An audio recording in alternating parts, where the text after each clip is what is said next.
What is going on, YouTube? It is very early in the morning. It is Bryce Builds It All. I'm your favorite aircraft mechanic, AMPIA, and Part 147 instructor.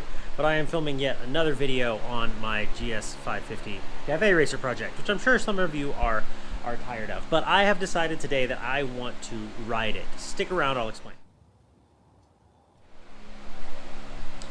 So recently, if you've been following along, I've been putting a lot of the major parts on the bike. I got the gas tank on it, I got the seat cut down, I got the tail fairing on, I've even got the speedometer and the headlight attached. Now, I didn't do the headlight on camera because that's just kind of boring. It's just some headlight brackets and it bolts on, but you get the idea. Well, today, I've decided I'm gonna go ahead and pull these carbs out and try to get these carbs clean. They were rebuilt before I bought the bike, but it's been sitting for quite a while, so they do need at least, I think, the main jet's blown out because it'll only run on the choke. It won't run on the throttle. As soon as you try to give it throttle, it dies. So it's actually pretty easy with these Unipods. You just pull these off, and then I'm going to take these clamps off in here, and then the carbs will come out this way. Once the carbs are out, I've kind of got an area cleaned off on the bench here. I'm going to put some towels down, and I'll start getting those apart. And I'll actually show you how I'm going to do this.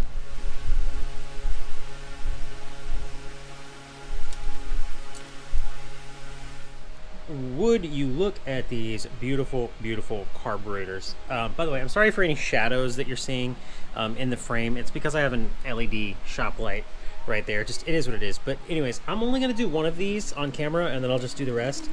These are the new needles and whatnot, but I actually really do not like to use these. I prefer to keep the OEM ones in there and just clean them. So I only ever use B12 Chem Tool to clean my carburetors. It doesn't matter if it's an old hot rod like my Mustang or if it's this.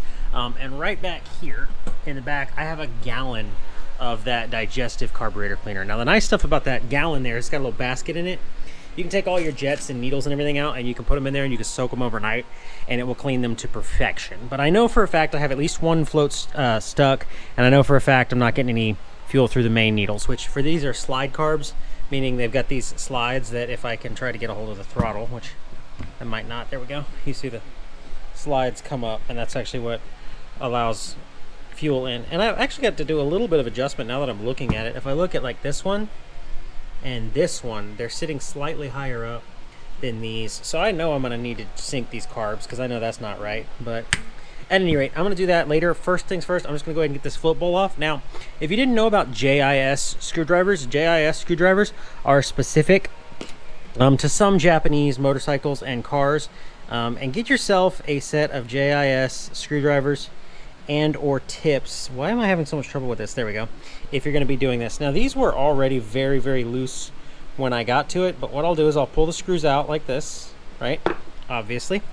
And then I'm going to lay them out on top of the paper towel, how they come out of the float bowl. So this is just how I like to do it. There's a million ways to do it, but I like to put a clean paper towel or something down to work off of so that I know I'm not contaminating my stuff. And then I also like to work one carburetor at a time. Let me see.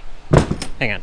I'm going to turn you off for a second. All right, I have those out. All I'm going to do now is I'm going to take my screwdriver. I'm just going to give it a little tap right there, and you notice the float will pop right off. So now if I snake this out of here, you see it's quite green and nasty in there. Really all I want is the gaskets, but like I said, one of these was stuck. You can see how grody this is. So I'm gonna try to pull this jet out and clean it. It's just a flathead screwdriver. Again, this is brass. Be very, very careful with this. You don't need to go, you know, cranking on it super hard to put it in or take it out. And then I'm just going to B12 this whole float chamber and make sure that all of this is nice and open and clean. I can actually feel the corrosion on this. It's probably from water. So, like I said, I'm going to work my way across and do one at a time. I'm going to start on the choke, but the question is, will it run off of it? I've got the tank on it. I got a little bit of gas in here. I put the carbs and everything back on. We're going to see what happens.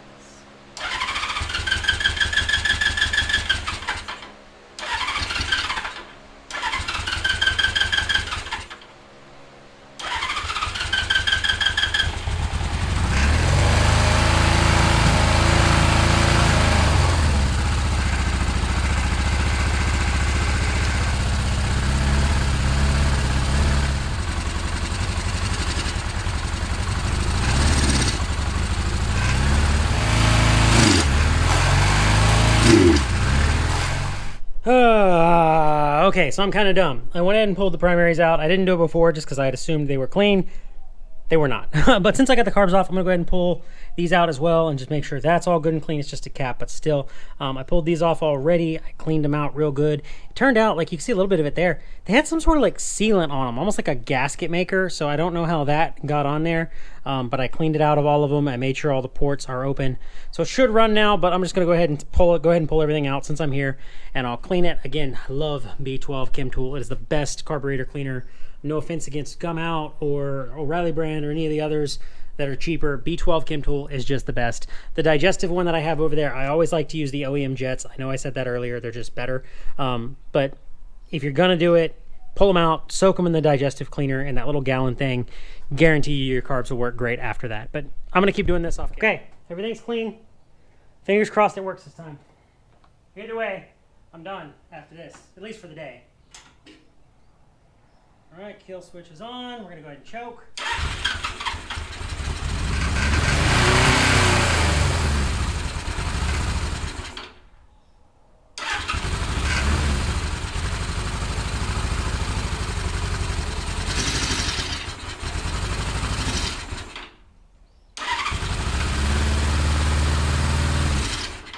Come on now. You gotta be kidding me.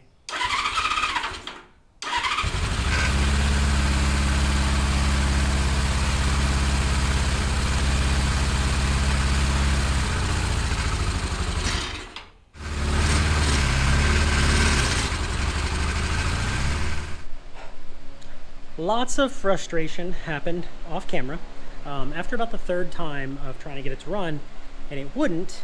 I got kind of annoyed, and what was happening is it would start, it would idle on the choke, and eventually it'd start running without the choke. It'd start running okay without it, but the idle would just go up to like 2,000 RPM, 3,000 RPM, way up there, and you could tell it was just super unhappy, and I couldn't get the idle down. Even if I twisted the throttle as hard as I could get it to idle at a nice RPM, but it wouldn't hold it. And I started thinking something's gotta be wrong. So I took the caps off and I tried adjusting the needles down, and they just wouldn't go down all the way. So I said, you know what? I bet the throttle shaft is in backwards. So I took the throttle shaft out, I rotated it 180 degrees, I put it back in, and sure enough, it solved the problem. Now I had the carbs off so many times to clean them that now if I just, oops. Come on now. Sorry, it's been sitting here for a minute.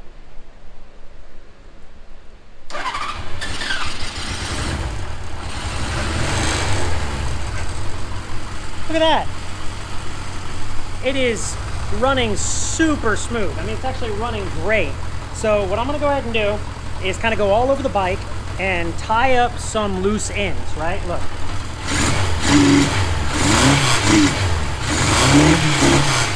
Anyways, I'm gonna go all over the bike, tie up some loose ends. There's just some loose hardware. Sorry, you don't need to hear it run. There's just some loose hardware and stuff on it. I'm gonna go ahead and bleed the front brake so that the front brake works. And the next time you see me, I'll have a camera on my chin and I'm gonna try to ride this thing. So stick around. All right. I just barely started it, so it's still a little bit cold, but see if we can shenane it out of the trees.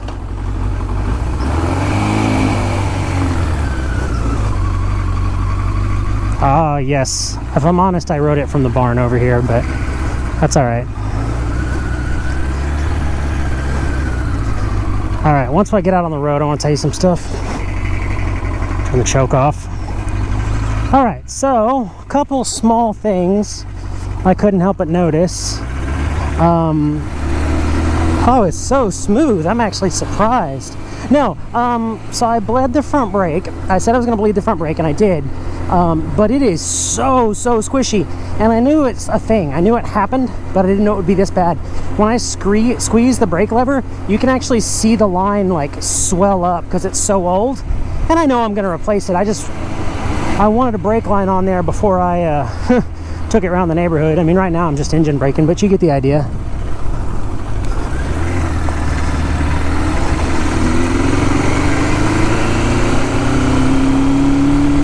It kind of bogs right there. I don't know what RPM that is, but it kind of has a little bit of a bog to it. So I put a bunch of seafoam in it, put about a half a can of seafoam in it, and that should help. I also adjusted the rear brake because I didn't have any rear brake. It was completely flat, so I adjusted that a little bit. Anyway, seems to be doing all right. See, there's that bog, so we'll go into second. Yeah, it's bogging again. Bogging right there. You can kind of hear it. If I kind of give it a little bit of a rev, it smooths out though. The ride's all right. It's a bit bouncy, but it's not surprising. And I like it. It's actually really smooth. I mean, it's bogging, yeah, but like the motor is smooth, you know, like it's crisp. So I like that. Back into first. Let's go up this little hill right here.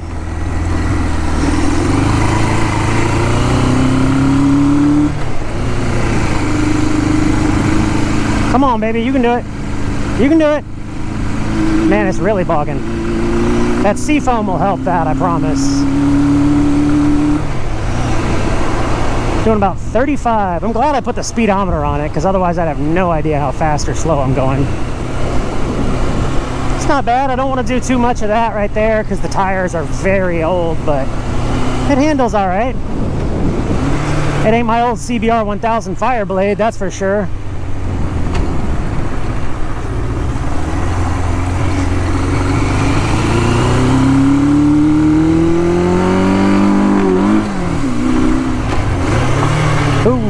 A little too much clutch on that one. See if I can do this without putting my foot down.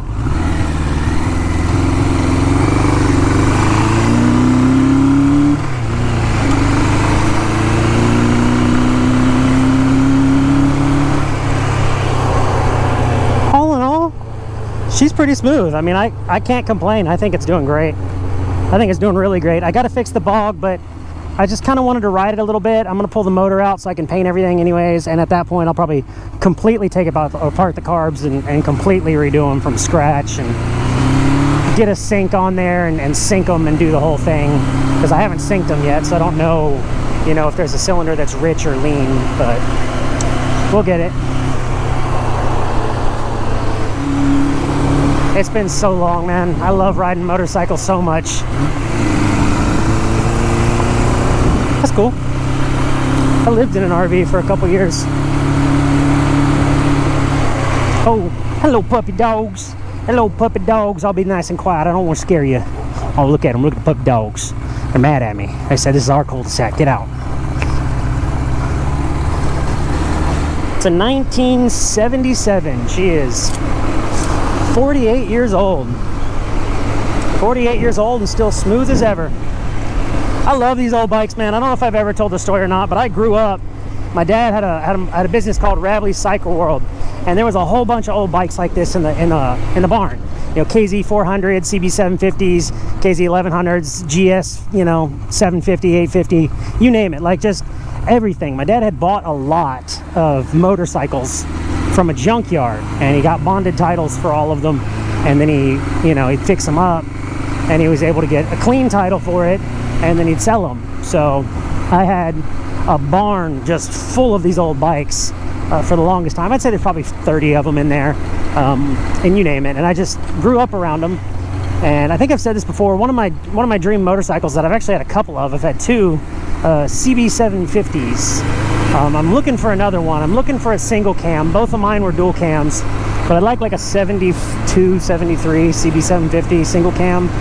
But I don't want to chop it. I don't want to do the whole cafe thing. I just want to restore it and just have a hot dog. Look at that one. There's a fluffy dog. Anyways, I just want to restore it and, ride it. Just have a nice, clean example of what a stock CB 750 should look like. So let's whip this thing back into the barn.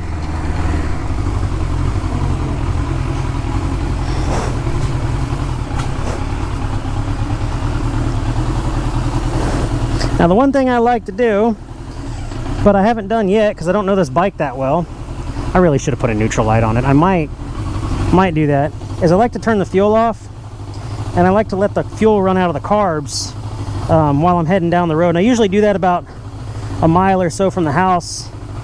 And by the time I get here, they're just good and empty, but there you go. We got ourselves a motorcycle